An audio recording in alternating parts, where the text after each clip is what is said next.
प्रभागात जिथे कुठे फिरत होते तिथे पहिली माझी ओळख होती की मी बापूसाहेब पठार यांची सून आहे. आणि त्यांनी एवढी वर्षाची नाती जपली आहेत, लोक जपली आहेत, त्यांचा जो विकास कामांचा सगळा पाठपुरावा आहे, त्याच्यामुळे लोकांनी नवीन चेहरा असून पण माझ्यावर विश्वास ठेवला की नाही, हिच्या मागे हिच्या सासऱ्यांसारखीच प्रामाणिकपणा आहे, ही सासऱ्यांसारखीच काम करेल.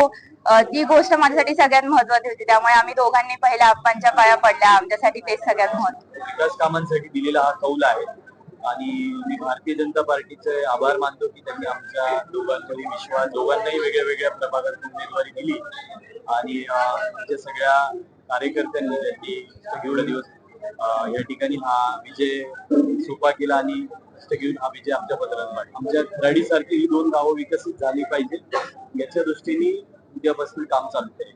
नक्कीच तिच्यासाठी नवीन आहे, पण माझं सगळं बॅकएंडचं पाहत असताना या सगळ्या घडामोडींचा अंदाज आहे. फरक एवढाच की थोडस फ्रंट एंडला आता येऊन काम करावं लागेल.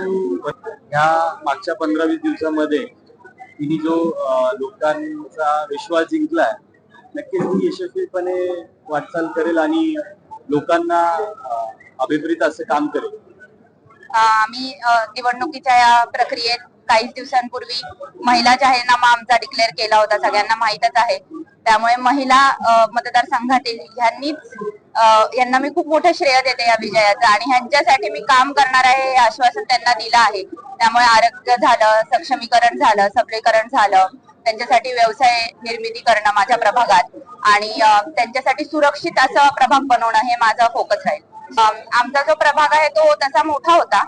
सोमनाथ सुनीता नगर हा जुना प्रभाग 3 आणि मग उच्च शिक्षित किंवा विकसित झालेला विमाननगरचा कॉस्मो प्रभाग आणि मग 2 गाव म्हणजे वाघोली आणि लोहगाव असा वेगवेगळ्या प्रकारचे भाग जोडून प्रभाग 3 होता. त्यामुळे तिथला आम्ही सखोल अभ्यास केला होता. या प्रवासात आम्हाला माहिती आहे की कुठे मूलभूत गरजा आहेत, त्यांचं गरज आहे, कुठे उच्च शिक्षित वर्ग आहे आणि त्यांच्या इथे वाढत्या लोकसंख्येमुळे येणारे प्रॉब्लेम्स आहेत. तर प्रत्येक प्रभागातील भागातल्या ज्या समस्या आहेत त्यांचा आम्हाला अभ्यास आहे आणि आता येणाऱ्या 100 दिवसात आम्ही काय कामं करणार याचा आम्ही कार्य काढणार आहे आणि त्यानुसार आम्ही कामांना सुरुवात करणार आहे. नक्कीच आयटी क्षेत्रात अनेक वर्ष असल्यामुळे माझं आयटी क्षेत्रात खरंच खूप चांगलं कनेक्ट आहे, विमाडी असो.